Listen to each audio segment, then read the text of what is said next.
Hello everyone! Ayun, samahan niyo ulit ako sa isa pang gala sa Dubai.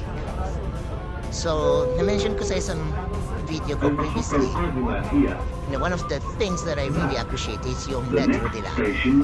And ito, aside from maganda yung view, napakamura din. So today, pupunta naman tayo sa Museum of the Future at saka sa Dubai Frame. Lahat ito accessible lang sa metro, so hindi mo kailangan mag-taxi.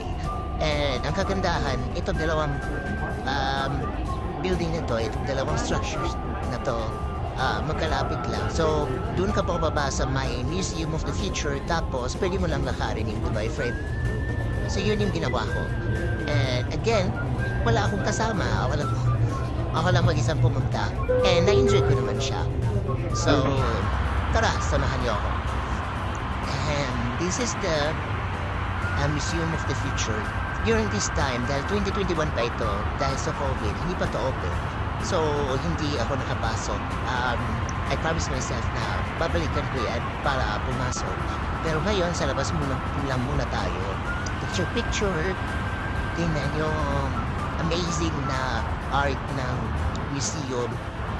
Tapos, yun lang. Wala na tayo ibang mga by the way, this building is one of the most beautiful building around the world. Pasok siya sa 30. And then, after that, next naman tayo sa Dubai Frame. Sabi ko nga magkalapit lang, dilakad ko lang. Story time, nakakatawa kasi yung tao doon sa ticket booth, Pinoy. Tapos, akala siguro niya may kasama ako. Kasi, ewan ko, siguro, most of the people, travelers na nami-meet niya may mga kasama. And binigyan ako ng ticket na 2. Tapos nung papasok na ako, sabi niya, saan yung kasama po?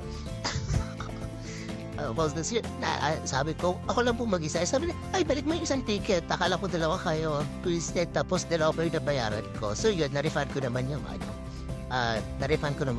binayad ko. And ito na siya. Ito yung sa labas. And then meron ka rin makikita dancing fountain. Ang ganda. Pero this time sobrang init. Kaya hindi ko naman ako mapaghintay. Gusto ko na pumasok para malamigan. And so pagpasok nito, hintay lang natin.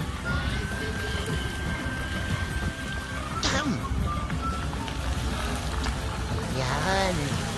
So pagpasok mo, sobrang lamig. And bago ka umakyat, meron ka munang dadaanan na parang mga visual presentations ng Dubai, yung history, yung culture, yung iba't iba mga representation from the history of Dubai. So dahil ako hindi naman ako masyadong mahilig magbasa, hindi ako masyadong mahilig na wala akong patience minsan sa mga mahahabang video. So ang ginawa ko, nakinig lang ng konti, tapos nag-pass by lang ako, and then umakyat na. Saka yung iba, mga Arabic lahat, yung audio. So hindi ko din masyadong mag-gets lahat. Though at some point nakakaintindi ako ng ibang Arabic, pero hindi lahat. Like very minimal lang yung understanding ko ng Arabic. So ito lang, mga parang miniature, parang mga representations ng Dubai, yung mga market, yung sa mga sinapuna pa, and then may mga mababasa kang mga write-ups about Dubai. And then, ito na, aakyat pa tayo sa top ng Dubai Frame. So, di ba, nakikita natin sa labas, like, para lang siya maliit, pero actually, yung magkabilaan nung frame, yun yung elevator. Nakalimutan ko kung ilang floor ba to. Parang walang number. Dire-diretso lang siya sa taas. So, yan. Hindi na tayo. Bakit mo na sa video.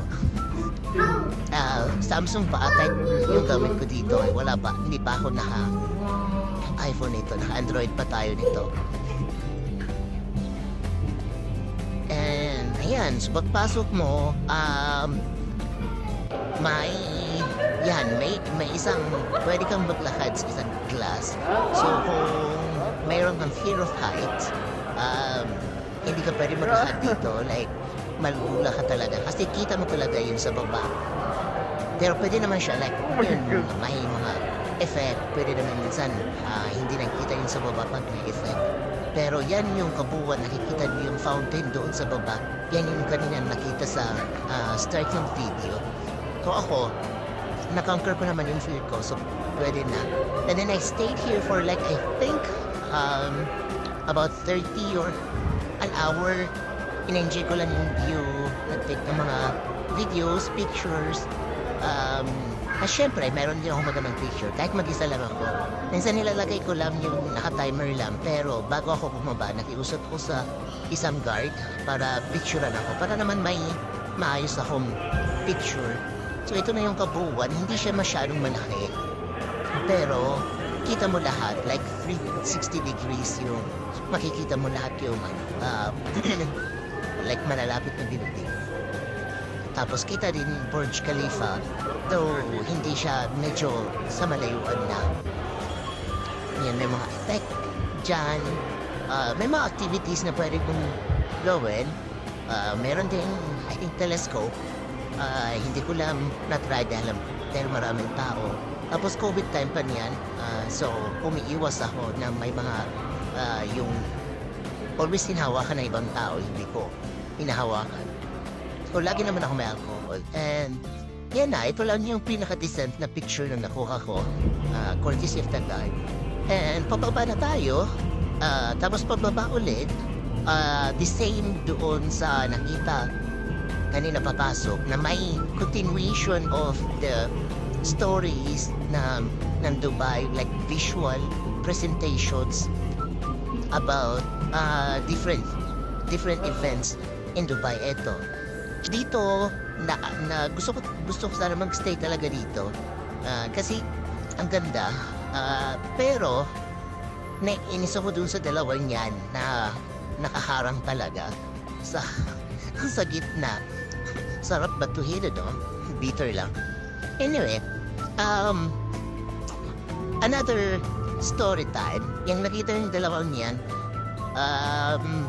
parang naka-couple shirt, ano?